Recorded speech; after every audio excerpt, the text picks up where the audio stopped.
Welcome to The Lounge, the Her Lounge that is, where we share laughter, life experiences, and heart-to-heart dialogue. I am Lynn. I'm Jonah. I'm Pauletta. I'm Queasy. And we are your four best new girlfriends. Happy Thursday, everybody. Thursday. Happy Thursday, happy Thursday, happy Thursday. Welcome to The Lounge, the Her Lounge that is, where we connect with you through laughter, life experiences, and heart-to-heart dialogue. Listen, it's just the two of us. Just the two of us. It's just the two of us. We can make. Oh, okay. It's just the two of us You today. Our other two sidekicks. One is on Broadway, Right. and the other one is a ball mom, a basketball mom. So they have schedules that didn't permit them to record, and we've been missing y'all. So we had to get in here and make it do what it do with the two of us today. And so that's where we are. So we are talking to our peeps today. Yes. Folks today. We are talking to none other than the Speight. The Speights. The Speights. And I need you to understand who they are up in here today. So the last two shows that we've been doing, we've been talking to married couples, and y'all know we had the Perrys on talking about for better or for worse. And we got the Speight's tonight, and we're going to be talking, well, it's going to be day when y'all hear it. We're going to be talking about in sickness and in health. With the Perrys, we talked about for better or for worse. Right. With the Speight's, we're going to talk about in sickness and in health. So they really going to make you think before you run and take those marriage vows about what you're really saying and what it really means. Is cute when you standing up there with your face made up and your dress and all of that, and y'all crying and all of that stuff. But when you become tested by those vows, it's a whole different world. Well, y'all know April has lived beyond the diagnosis. So we're going to talk about that tonight. Well, she'll get to tell her story, and Kenny will get to also talk about, sticking, staying, walking through, encouraging, speaking life, believing God in faith with her as she walked through. They're going to literally talk about in sickness and in health. Well, our resident statistician. Okay. Come on. You ready for Come on, I see you, friend. Slow down that time. It's not here. Okay. It's not here tonight. Status. So Pauletta is going to be our statistician tonight. All right. What's our statistics? So we have three main ones. Breast cancer affects more women than any other type of cancer. Wow. And African American women have a 40% breast cancer mortality rate, the highest of any other U.S. racial or ethnic group. I thought that was interesting. I wonder why. I know, right? And well, I mean, I know when I go back, they always talk about how dense our breasts are. And then the last one is black women who use hair dye. Now, okay, I'm just going to point at my, Man. At least every Hair dye. Hair dye. You know how often I color my hair? Bleach it and color it? I'm finna be walking around ashy. When I tell you, it's the last color. Looking like Mary McLeod Bethune. No, for real. It says black women who use hair dye at least every 5 to 8 weeks had a 60% higher breast cancer rate. But that's just like what you said about the spraying on the neck. Like, I'm telling, it's like you can't do anything. What was Don't put perfume on your neck. And it was something with your thyroid, right? Mm-hmm. You know how and crazy is that? Crazy. And I do. Right. So what I do is I spray it and I put it like right here. That means like so somebody hood. Yeah. Snip. Oh, you smell good. Okay, this is about breast cancer. Oh, okay. Okay. I'm sorry. So, April, I can't stand you. tell us about the moment that you got the news. Well, first of all, let me say this. I did not know hair dye had anything to do with Me? it. That's new to me. Yeah. And I was in Jermon's Weekly. Yeah. Saying? Didn't have that. Yes. And I still get And I still dye my hair. today. So that's new to me. When I first found out I had cancer, of course, it was a shocker. Mm-hmm. But if I have to tell the truth, like God had showed me about 4 years before the diagnosis that I was going to walk through breast cancer. You are lying. I was taking a shower. And so that's when I started doing my self-exams. Okay. Because before I didn't, I really didn't do it. But once God had showed it to me, I had started doing my self-breast exams. But I thought I had prayed and got past it. Like, God, you showed me this so I can pray and But pray what it was. But hey, when the diagnosis came, it came. I kind of knew because when I felt the lump, like So did you discover it yourself I first? found it myself. So did you discover then call? Well, actually, let me tell you what happened. So back in October, I had started having a lot of itching and stuff, which is a sign of cancer, right? Didn't know that. Itching like in just like over in your my body? crevices, like just it will wake me up. So I went to the doctor. Really? Yes, I went to the doctor. They never did blood work. So they gave me something for anxiety. So I'm going to take what you give me for anxiety. That was in October. Did that make a difference? It helped with the itching, but you know, it was a part of the medication, so it did help with it. And then in December, I got a cough. I started coughing real bad, and then I was having joint pain. Again, and I'm researching. I'm telling my doctor, hey, according to Google, which everything according to Google is cancer, you know. Right, you got 3 days to live. So is that parts of like cancer, like coughing and Yes, like it's signs. But again, she never did blood work. And then she it is crazy. I was told that the joint pain was arthritis, early stages of arthritis. So I feel like, and this is the first time I've said this, like I haven't even shared this with my family. So when I was first diagnosed, when we first met with the doctor, they told me stage 2, grade 3. Okay. So Now, for people who don't know, what does that mean? So of course with cancer, you have you have 5 stages, actually stage 0 through stage 4. And then you have different grades, grade 1 through 3. 3 says that it's the most aggressive, which means the cancer cells are dividing and developing quickly. So when I met with the team, they told me it was stage 2. So I went with stage 2. And my prayer was like, Lord, please, if I got to walk this journey out, like I had specifics. So, you know, I'm okay with stage 2, you know, because I know the statistics is really I can come out of that. Well, after reading my paperwork from surgery, it was stage 3. I never even shared that with Kenny. It was stage 3. So Wow. It was a gut wrench, and I think I didn't share it because I didn't want to accept it. Like, Right. No. this not supposed to be my story. Right. Like, you know, that's how walking this out. Right. So, and then again, I didn't want to scare the girls. Right. Or statistics say stage 3 have a total different diagnosis. It does. Life expectancy. I didn't want to accept that. And so even today, I still say, when I do my paperwork, stage 2, because that's what they told me in the beginning. Like, I'm not accepting. If I got to walk this out, I'm not accepting more than that. But again, like you said, what was the initial thought? I was shocked. I was angry. I was upset. I was hurt because I felt like I was doing everything that God wanted me to do. Faith. Like, I felt like, not that I was the perfect person, but I was striving to do right. And now here I am being punished.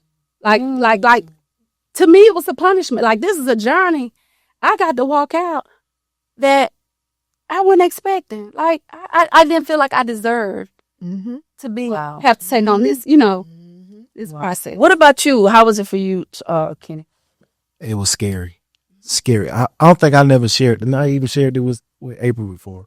But I can remember one Sunday, I think I was either praying or singing. And before I opened my mouth to sing, I was confessing to God. And I told the Lord, I said, you can have anything that I possess, anything that's connected to me. Just don't take your spirit away. So that's always played in the back of my head when I found out she had cancer. Like he came, So, like the yeah. enemy came for that confession. And so when she got down, I said, like, hold up, Lord. Hold up. I wasn't talking about that. Hold up. I'm talking about I was pleading with him every day. I don't think I ever prayed that much more in my life before. But when I tell you, he caught my attention. And every day I would be like, man, come on. Don't do this to me. Like crying. Like, I don't think I cried that much in my life. Mm-hmm. But just to see somebody that's, you know, been diagnosed and been hurt like that, you can't do nothing. Nothing for them but encourage them. But when I tell you I was scared, like Really? 911. Really? Yes. Yes. You couldn't tell. Right. Because, man, when hey. And that probably was I hard couldn't for let her holding see that. yourself Yeah, I together. couldn't let her see that. Because it'll be some moments that she'll be coming in and just start crying. And before she would cry, I already felt it in my heart, like, hey, if something going on with her, man. And just to see her hair fall out like it did, bothered me. But I couldn't do nothing about it, man. And it's different when you have to live out that thing. Were you living out somebody, man, for Bell, for Worth? Literally. Sickness. I bet y'all closer. Oh, absolutely. Well, and then before that, I had just had back surgery. So I couldn't walk. She had to do all that, take care of me while she was hurting. Wow. That's deep. And then try to take care of me in other ways. Yeah. You know what I'm saying? Care you. Now that was Let it be noted. Let it be noted. In other ways while Yeah. she was going through. Right. And Really I- continuing to be a wife. Yeah. wife. See, let me say this. That's a whole nother flip side. Because we saying in sickness and in health. And when we're saying in sickness and in health, we're talking about sticking together, staying together. But how do I continue to be a wife and meet your needs Meet your needs. in my sickness and in my, man, that's deep right there. That's deep right there. Take two, man. You got to put. Because y'all young. Yeah, we're young. Yeah. He's like, yeah, we young. See, yeah. You're young, you're in your prime. You know what that means. In the prime. Right. Right. Wow, that's It was deep. really like one of my prayer requests. Wow. God keep my girl working. Right. Like, because, chemotherapy, it affects all of that. You know what I'm saying? And you have high flashes, shortness of breath. Like I dealt with shortness of breath really, really bad. And so you don't think about those things. Right. And I would tell Ken all the time, I see why people stop taking treatment. Do you? Absolutely. Why you say that? Because it really takes a toll on you. Like, Embrace your body. oh God, so much till, you're like a baby, how you lose your skin. Like I was losing skin, like I was getting, it's a toll. It takes everything. And I mean, it rebuilds you, but it takes absolutely everything. And then they have this chemo, they call it the red devil, but I call it the blood. Like even when I would go to treatment, like I call it the blood. Man, that's good. It tells you, because that's how strong it is. So much till the day after I take it, I have to get a shot the next day to help rebuild, your red blood cells and your white blood cells. It's Now tell them what all you had to put on while you was in there. I would do like ice caps on my head and on to prevent neuropathy. I would have to do it on my fingers and on my feet. So I'm sitting in ice with maybe an hour or so with one of the chemos that I was taking. It's a process. Yeah. It's a process. It's a journey I never thought I would have had, even with God showing me. But you went through it with so much grace. I'm talking about from the outside looking in. Yeah. You never looked like you had cancer. It was God. Like most people, I know a lot of people who had cancer, they look sick. You never looked sick. And then you never quit. Like you probably that was my thing. You probably saw it because you saw yourself stripped down. Right. But I'm talking about us seeing you like you still was looking pretty. You still was dressed. You still was going. It was something to watch you walk out. Like when I say you walked that thing out with faith, you did. And that's all I had. Man, let me tell you something. When you're in a position like that, where you're literally fighting for your life. And here's the thing. 3 days after I was diagnosed, God showed me that I was going to overcome it. Okay. Like that I win. Like at first, I would see myself like in front of the church in the casket. Like I seen all of this. The enemy just tormenting you. It was bad. In 2 weeks, I had lost 25 pounds. Just from the thing. Here, the thing is, when you're diagnosed, all you know is you have cancer. And I had a very aggressive cancer. Mm-hmm. That's it. Until I could be seen by a doctor. And with UAB. How long did it take from them telling you to being seen? Well, the thing is favor. Seemed like it took 2 years. But I was favored because it was fast. But now they had given me an appointment 6 weeks after the diagnosis. But because I worked for a doctor, I was like, hey, I don't have time to. And I mean, they did what they did. And so, and like when I share my story, when they gave me my doctor's appointment, it was on a Monday. And I called on Tuesday. I said, hey, I need an earlier appointment. And the lady said, we've given you the earliest we have. She said, what you have to understand is everybody that's coming for these appointments are in the same position you're in. It's very rare that they cancel. I called Wednesday. I said, hey, I need an earlier appointment. She said, Miss Speight, I'm telling you again, it's very rare that we have somebody to cancel. If they cancel, I'll give you a call, but it's almost unlikely that you'll get an early appointment. Thursday, I called again. She said, Miss Speight, I just told you yesterday. And it was a sister. What was making you do that? I just trusted God. I trusted God that I knew. First of all, when He showed me that I was going to overcome it, I knew He was on my side. Like, So I know. So you gonna be working behind the scenes. and if I have to walk, if you got me going through this, it's the purpose behind it. Right. So I need to add to my testimony, not that I just went through medicine and got, got better, instead of saying like I was really healed from this thing. So I called her Thursday. She said, I told you yesterday, we don't have anything. I called Friday. She said, Miss Speight, I don't know who you know. She said, but I have an opening that came available for Monday. Wow. Yeah. And so that's how, and the thing is, because they got a schedule so fast. So when you're diagnosed, like they have a team, you have your team. So they have to meet with you. They have to meet with each other to come up with a plan. So the team, when we got there that Monday, they hadn't even had time to meet. So we had to wait on them to meet to come up with the plan on the type of cancer, the stage, and how we were going to attack it. So it's a lot that goes into it. Yeah. It has opened my eyes to so much more, to what people go through. You know what I'm saying? Like you would have never thought that like all of this goes into trying to get better. Wow. And how long was it from being diagnosed to finishing treatment? What was the length of time? So I was diagnosed April 12th, 2024. I finished my last treatment June 13th, 2025. So I did 6 months of do a weekly chemo. So It didn't seem like it was that long. Immunotherapy now. And so Which is, tell us what that is. Well, of course you have chemotherapy. And so then I had to do radiation because again, it was so aggressive and it had spread to the lymph node. So I had to do 6 months of chemotherapy weekly.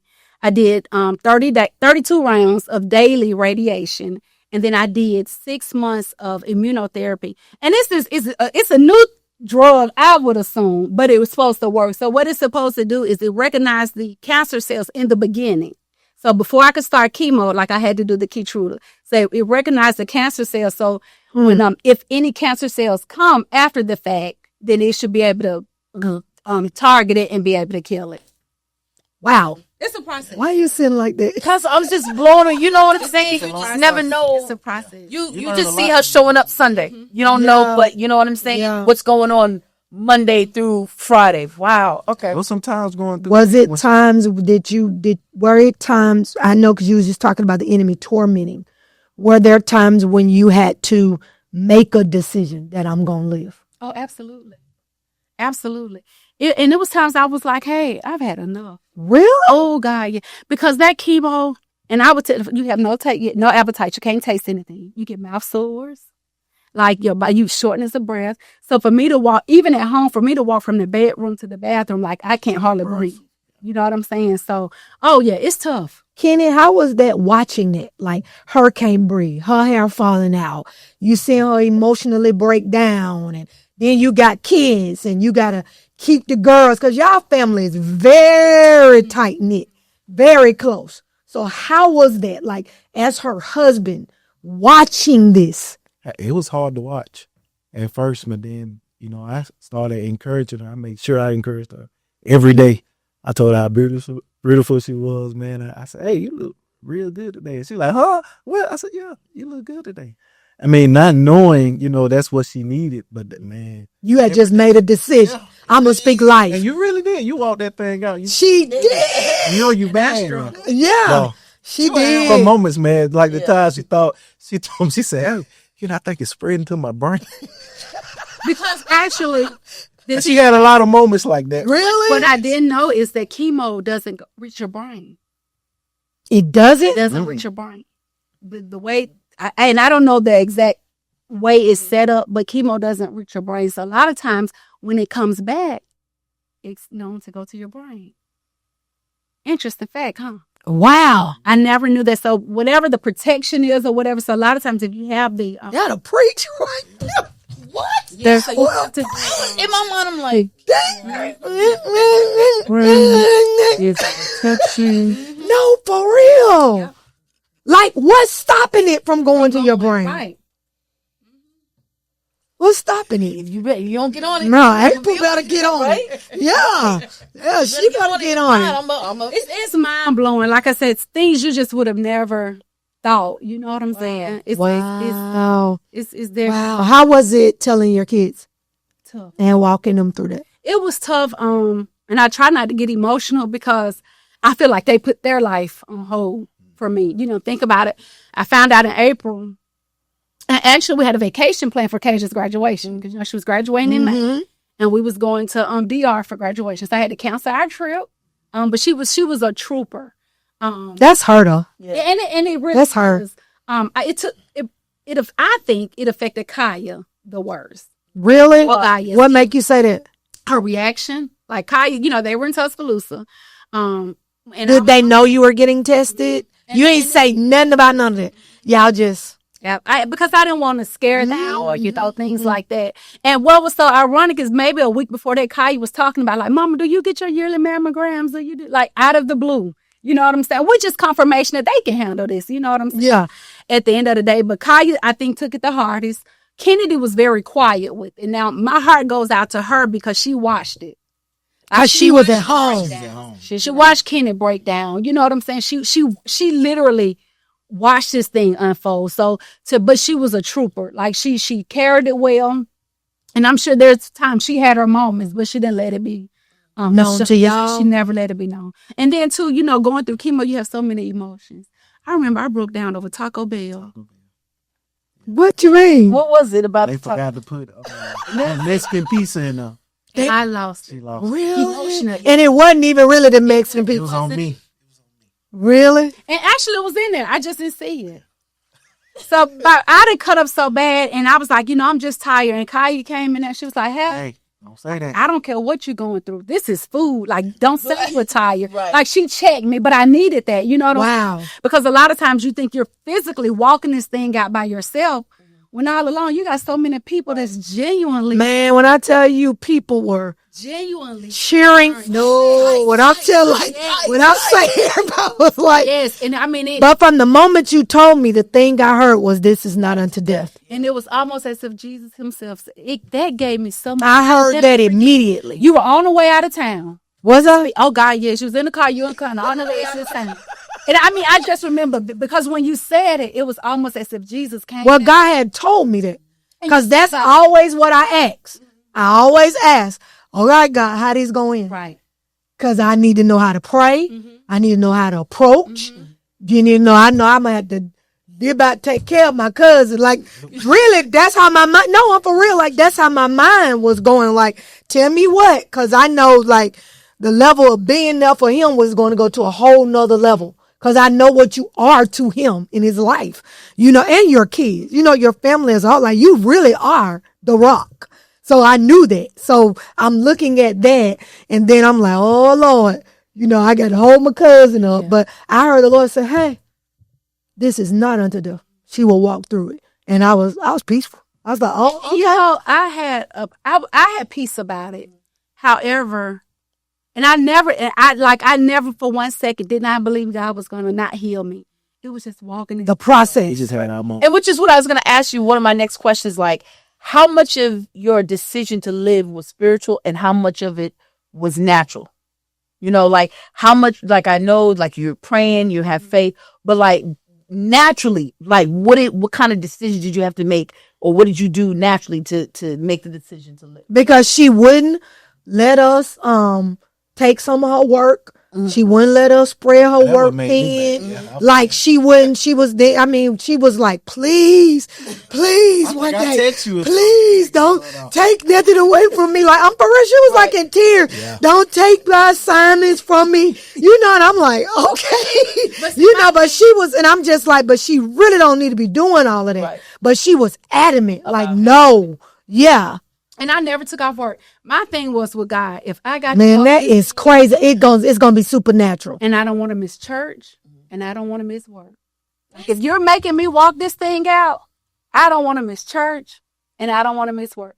And then not only that, chemo affects your brain. Like you have brain You fog. forget a lot of Oh God, I forgot so much stuff. That's So what I was I'm talking about. Yes. taken away. Like I really have nothing to focus on Right, too. You know what I'm right. saying? Yeah.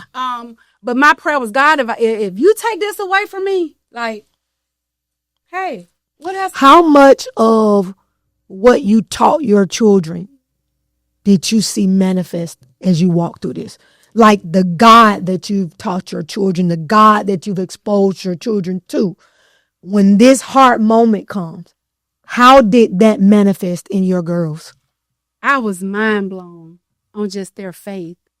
Like I was talking to Kaya one day while we was going through the process, and she said one thing about her mama was she said I wasn't upset because of the diagnosis. She said I was upset because of what you was going to have to go through. She said I knew that God wasn't going to take you from me, from us, because so she said I wasn't bothered by the diagnosis. I was bothered by The process. and even with Kennedy, she had her boyfriend. They had some things going on, so. And I had to really have conversations with her because she would get upset. She felt like their faith wasn't where it should have been. And it's not that. It's levels to faith. It is. It's levels to faith. But, man, just their faith alone has blown my like Kasia, of course, she feel like it ain't nothing God wasn't going to do. Like, so just watching them grow. And then even I watched Kenny grow so much during the process. I could tell, like, especially with praise and worship and stuff, he had been at God's feet. And that's why when you talk about fasting, man, that stuff don't move me no more because when you got to fast, you can fast. Different when you know what I'm saying? When God, this is all I got. Like I'm giving you my everything. When your life is on the line, fasting ain't an issue. And it brought me My God. for the God. What I just say? All right, April. I mean, Okay, you so humbly now. You know what I'm saying? That's Hey, this confirmation. is where we're supposed to be at, man. Anyway, And I And- tell you and I how agree. it's crazy how the ministry intertwines with our lives. We had just got finished teaching on for better or for worse in sickness and in health. We sure did. I did the couples class. Yeah, No, it was Let's Grow yeah, Old let's Together. go together. That was one of our classes, and that was one of the topics. And for this to happen right afterward. Wow. well, when I was down at we was in the last Destiny Pushers, I think it was. And we were doing the married portion, and Sophia asked me something, and my response was, I don't care who stay, I don't care who go, I don't care who die, I don't care who live. I'm sold out to God's purpose. I said that in that class. You hear me? 48 hours later, I was a widow. It's like the enemy came to try that very word I had spoke out of my mouth. That I said, I don't care who die, who live, who go, who stay. I'm committed to my purpose and walking out my call. I said that. And doggone it. That was that Saturday morning. Tuesday morning, I was a widow. Literally. So, it was just never thinking. We saying stuff and the enemy like, okay, Okay, I'm gonna test this. Let's see. Self. Yeah. Wow. And I remember vividly constantly saying like, my biggest thing with that was, I can't believe God doing me like this. Like with all the stuff that I had been through, like, dang, I thought my losing season was over.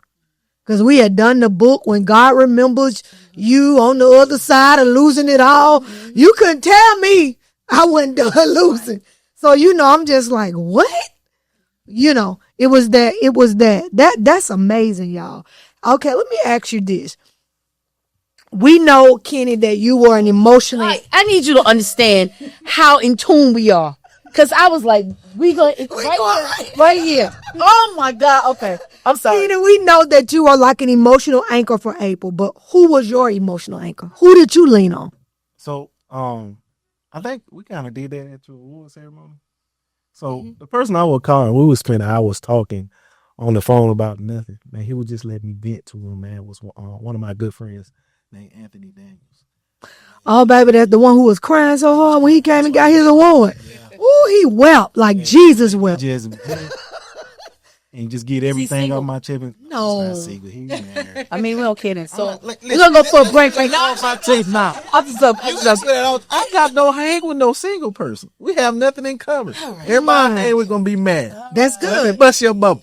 Okay, so you ain't even got to ask me about it. Unless I see him in the stuff like, hey, I know why they fall out. But he allowed Sure. Yeah, but I would vent to him like literally like every day. Like always, and he would just always to let this you. point now, I still talk to him. She be getting mad. She's like, you're on the phone with your other wife. And I talk to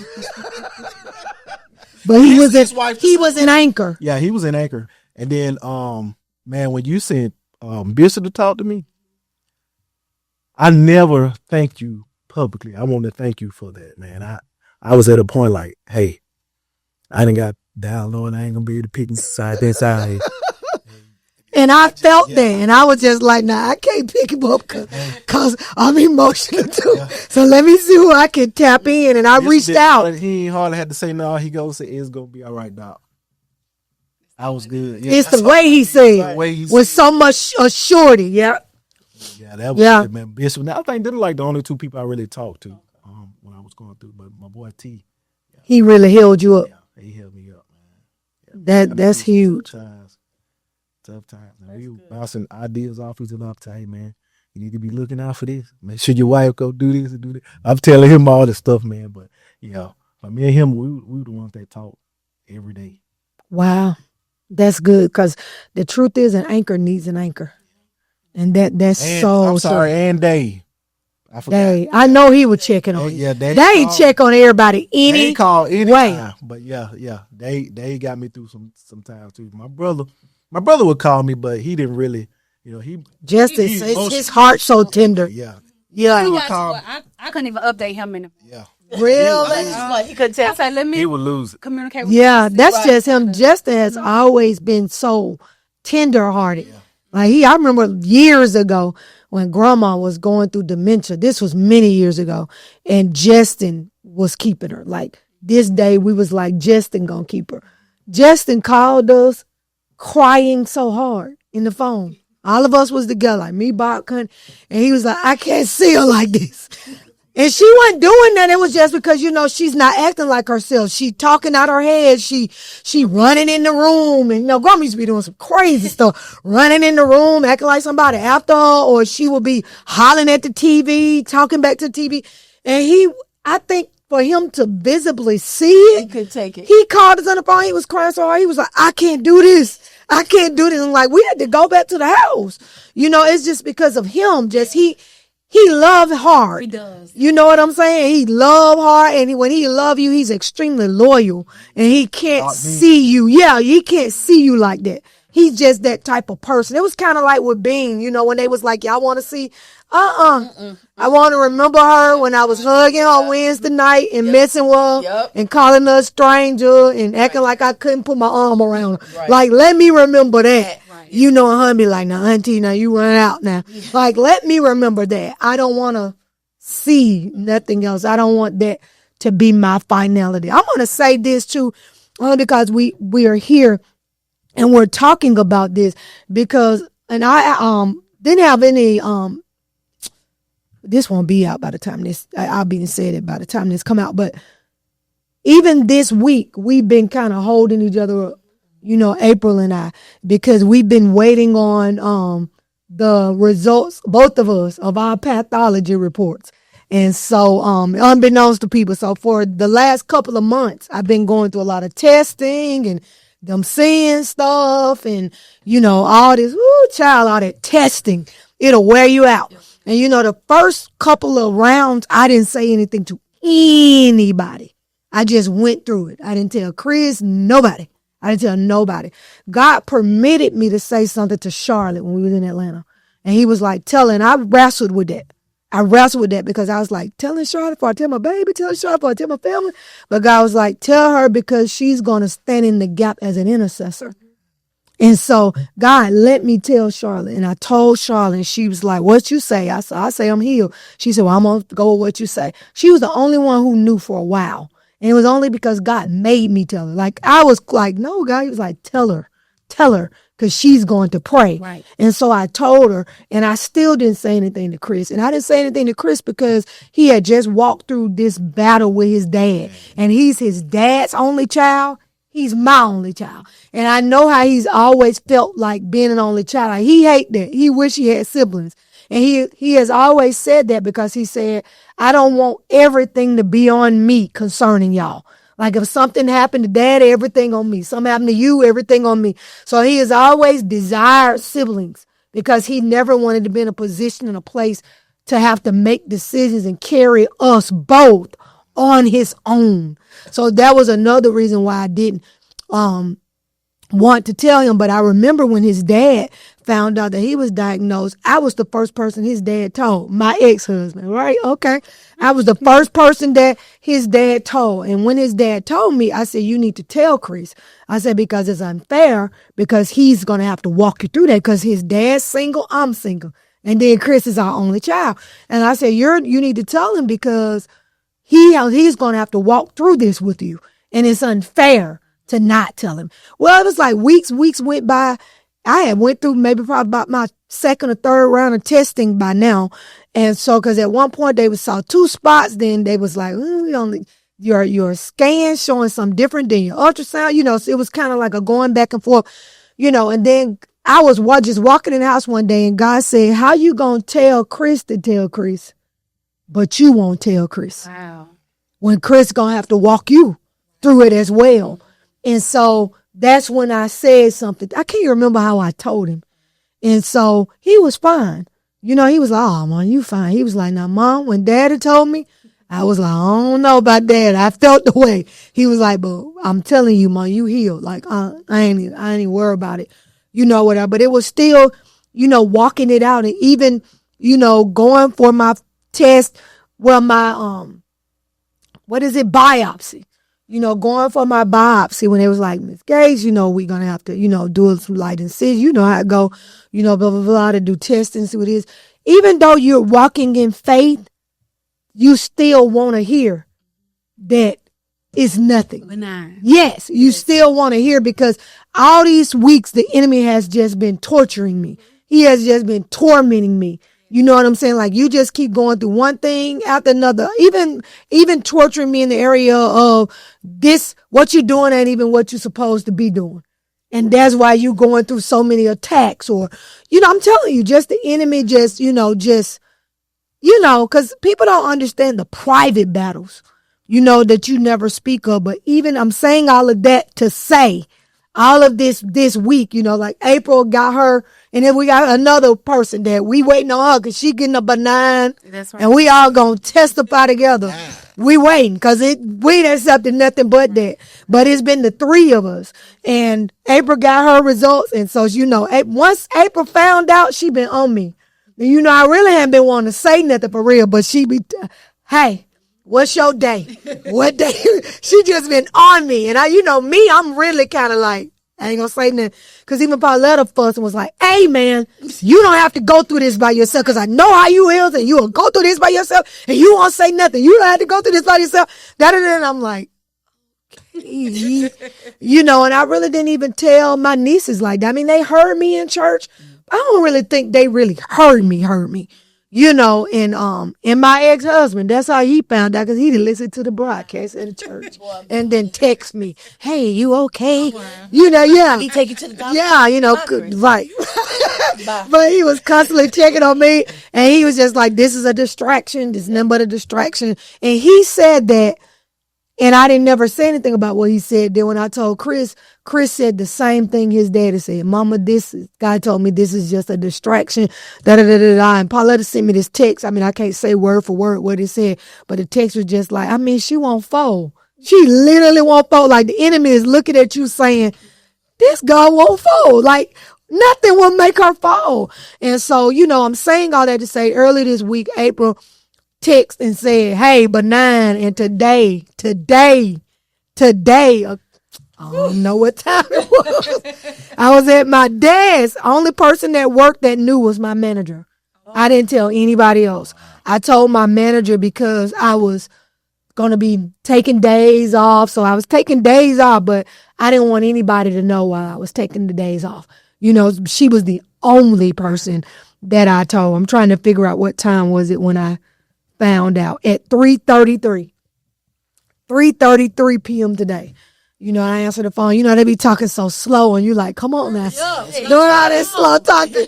Like, I know what I'm in expectation of, but I would be lying if I didn't need to hear it. Right. And so she said, Miss Gates, this is Allison, or whatever her name was. I was like, okay. I'm like, baby, stop all that preamble to the Constitution. What is the result? Yes. And she was like, everything everything is benign. And I'm at my desk. I was like, yes, yes, just at my desk. Now everybody probably like, what's going on, Andrew? Because I was just loud. And my boss, I could see, because we could see each other. She was like, like shaking or whatever. And I was just like, thank you, God. Thank you, God. Thank you, God. And she was like, well, you still got to be going through testing and you got to be coming in. It was so many months. I'm like, hey, that's all right. That's so up.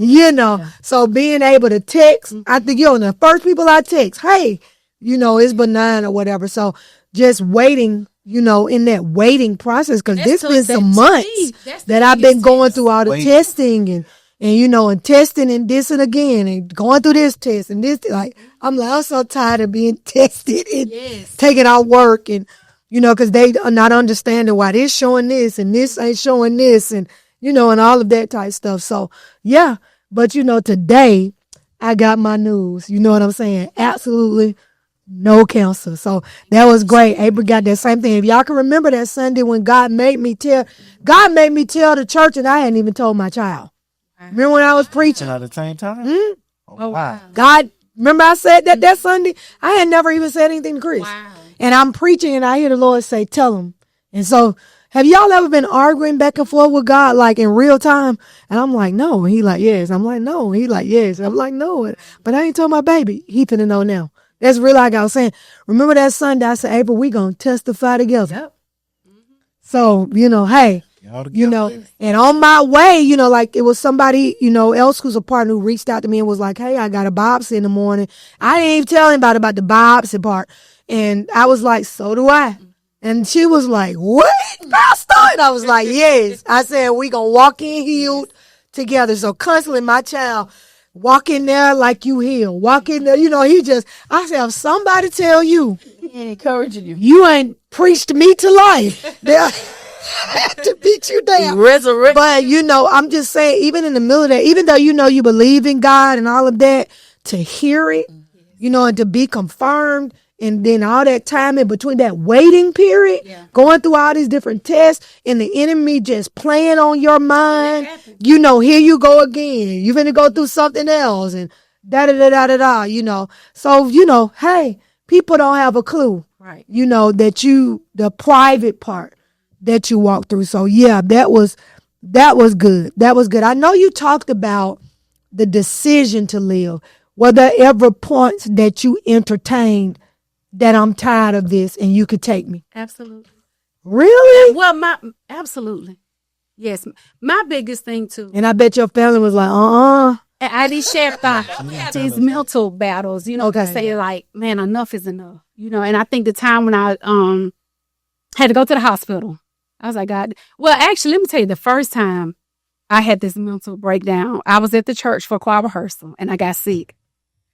And so I was like, now, God, I told you I didn't want to do this in front of anybody. And Ken had to come out and get me and take me on because I didn't want the attention. You know what I'm saying? Mm-hmm. First of all, I didn't want to give the enemy just a satisfaction, and so for me to get sick here, I'm like, God, what's really going on? And so I think that's probably the first time I had that mental thing. And then it was times like, man, I was just tired. Just like, physically tired. Physically tired, mentally tired. And like, I'm trusting you. And I know, like I said, I know the outcome, but the process of walking this thing out, oh my God. Because everybody else is speaking healing, but they don't have to believe past the symptoms. Right. And it's the symptoms. Like now, I still have somebody come to my house every 3 months to do blood work. Like and you have to walk this process out for 5 years. You know what I'm saying? You're doing mammograms every 6 months. I go to the doctor more now than I've ever gone. And I have something every 2 or 3 weeks I'm going to the doctor for. That was never my story. You know what I'm saying? And I think me personally, like this, I feel like the chemo makes everything worse than what it should. Like even little things you may have had going on. And see, it affects you. You can develop heart disease. Chemo brings on new cancers, leukemia, like all this stuff they're constantly checking for because you was fighting to live. Mm-hmm. Now you're trying to figure out, like, am I really going to have to fight these other diseases that come? I be having chest pain. I be, oh, Lord, I didn't hear heart failure. That's one of the... You have to constantly... Yes. Oh, God, I have to always tell myself, like, and there's times now, because of the type of cancer it was, statistics say it returns. You know, so when I had that scare, it was 2 weeks or so before the holidays began. Like they was like, we found another spot. We got the man. I broke down. Did you? Oh God, yes, because God, like this. Come on now. Me. Like you ain't healed me just to take me back. Like, you know, it's like this ain't supposed to be my story. And I'm telling you, I sat in that bed for 2 days. But then I instantly got a peace like, hey, you're good. Right. And from that point on, I never lost sleep. I never stopped eating. Like I knew him. You know what I'm saying? Right. And so I'm at that point now, like, it take about 2 days. I'm finna live. So what is your wife? First of all, this grandbaby, like he shifted my whole life. Like he makes me see. And then I don't want my kids to have babies. Like that was my first thing. My girls can possibly get married and I'm not there. They can have their babies and I'm not there. Man, I'm fighting for all of this. Okay. Man, that's powerful. I said before, if it came back, I wouldn't go through chemo again. The devil is a lie. First of all, it's not coming back. Right. But I'm gonna do what I got to do to fight. And that's my thing. Like, and then I see, man, God's hand, like God, man, that's God, my Nick.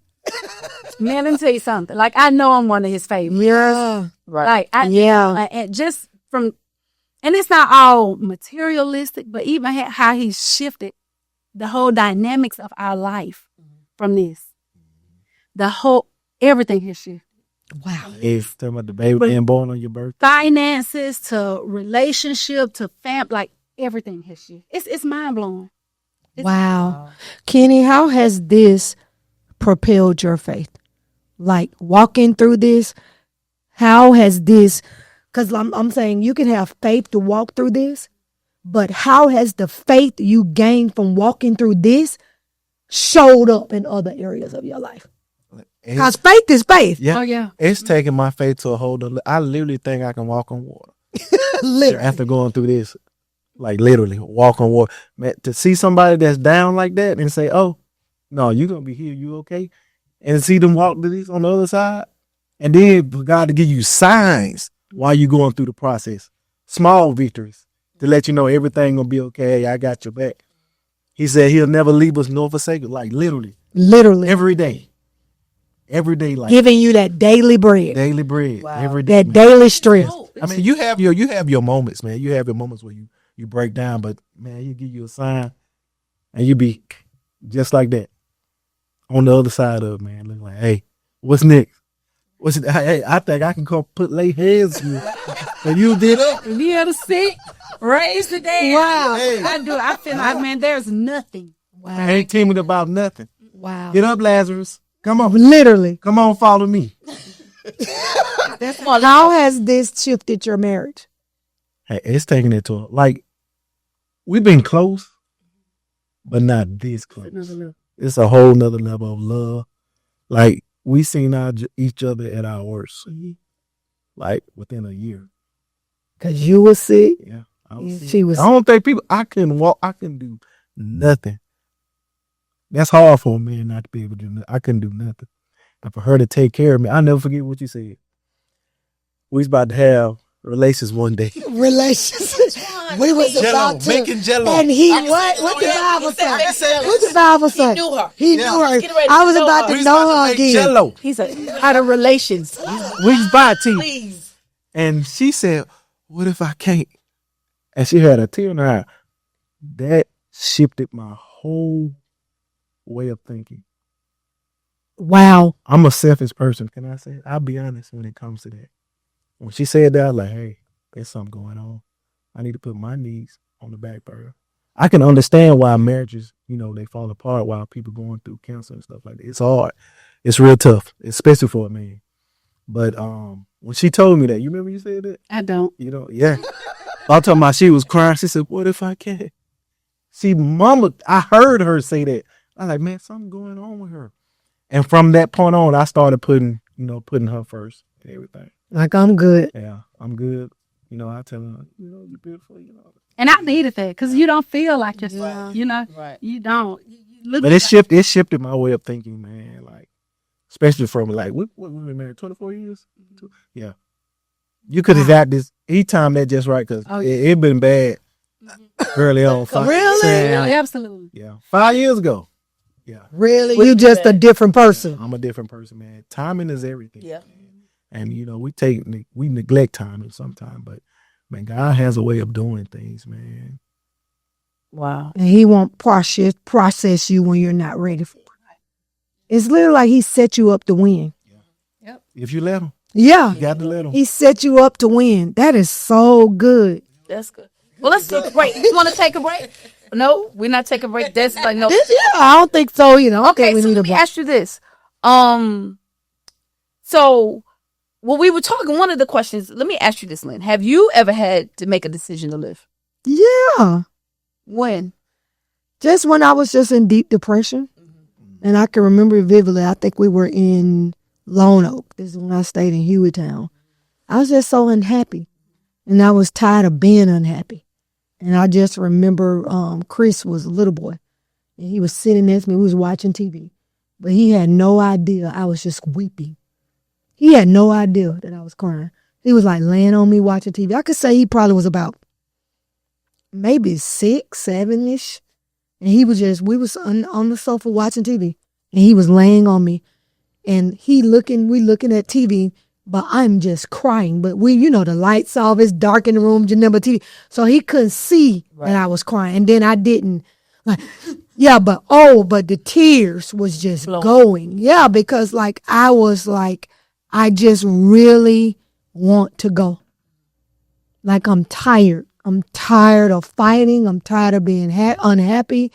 I'm just tired of it just seeming like my life is one battle. Now, I was probably in my 20s. Ooh, yeah.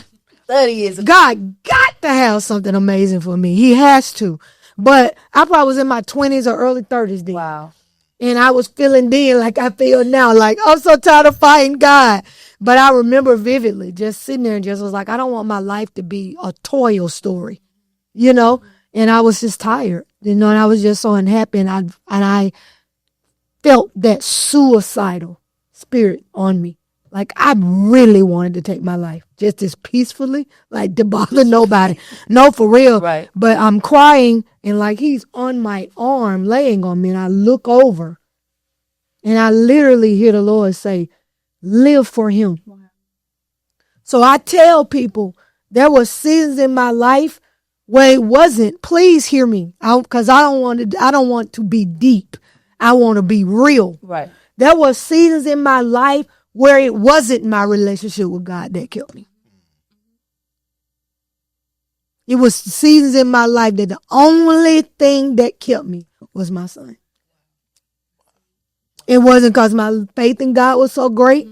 It wasn't because my relationship with God was, because I've always loved God from a child, literally. I've always loved the Lord. I led the Lord from a child, all right? Real talk, seriously. Not that I'm perfect, far from that, but I've always had a love for God. It's from a little bitty girl. But it wasn't that. It was none of that. It was simply my child.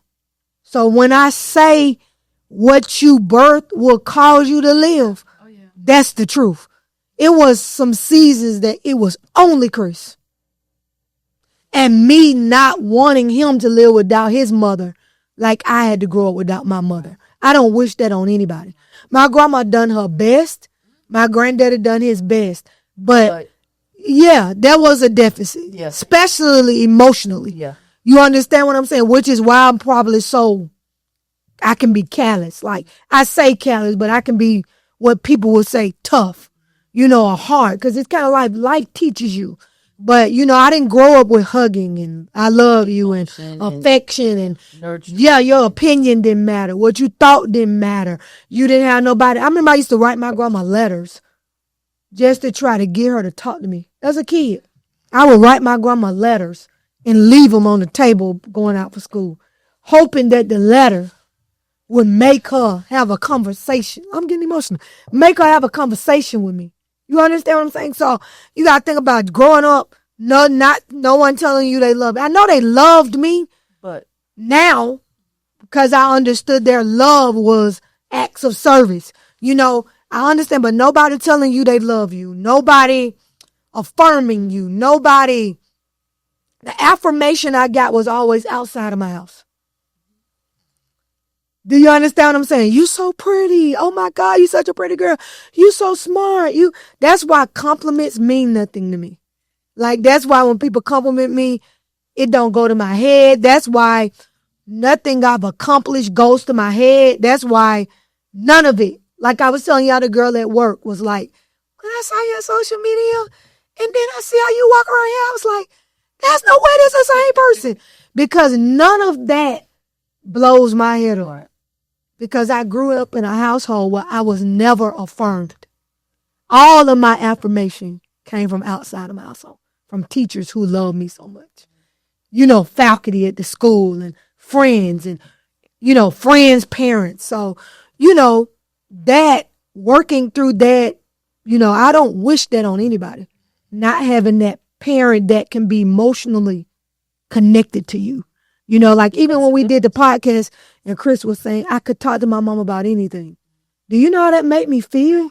Right. I ain't perfect, but for him to say, I could talk to my mama about then he said, no, I mean anything I could talk to my mama about. I never had that. I never had that. And I will often say to him, if I had a me, it's no telling where I would be. I would say that to him all the time. He could say, I want to do something. I'm behind it. I'm finding lessons. I'm finding where you can go. I'm interested in this. I'm behind it. You know, everything he would say or show interest in, I grew it. I grabbed it and produced it. So even in Georgia, when Charlotte was talking to me, she said, I told Chris, I watch your mom get behind everything you say you want to do. I've watched it, and she was like, I didn't have that.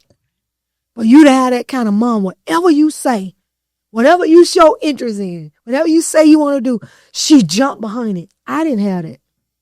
And I think about how much farther I would be had I had somebody who showed interest.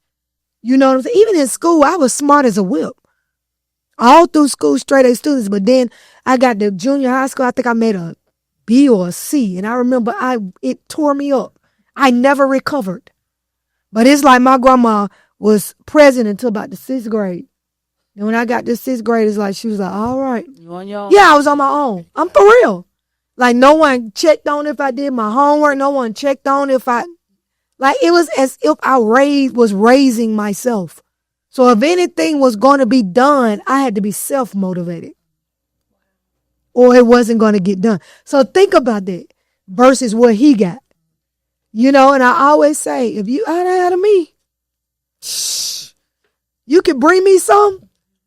And by the time I'm done with it, it's manifestation. Because I've always tried to be what I wish somebody would be to me. Now, did I fuss a lot? Yes. Was my mouth lethal? Yes. You understand what I'm saying? Did I whoop too much? Yes. Was I super hard on Chris? Yes. All of that. But have I been a mother? Yes. 100%. His daddy just sent me a picture the other day of me and Chris when he was real little. And he was like, do you know how spoiled you got Chris? And I was like, yeah, I'm realizing it. You know, I'm realizing it in this latter life, you know. But, you know, I don't really know if it's spoiled. It's just being present. But he was like, you got him so spoiled. And I was like, yeah, I'm seeing it now. You know, I see it now. But, yeah. Exactly. Chris. Overcompensated? Yeah, Chris was my lifeline. He's been my lifeline. He's been my reason in a lot of seasons. So what's next, April? What's next? As far as making this journey? I feel, and let me tell you this. Part of the last year or so, even before my diagnosis, I was like, okay, God, like I know I'm doing some things, but I know there's more. Like, what's my purpose behind, like, what's my purpose? And I believe sharing my story, like, and I'm writing, I got 2 books we're working on, like, we doing some stuff. But I believe it's not only sharing the story, but man, just making people believe again, giving hope.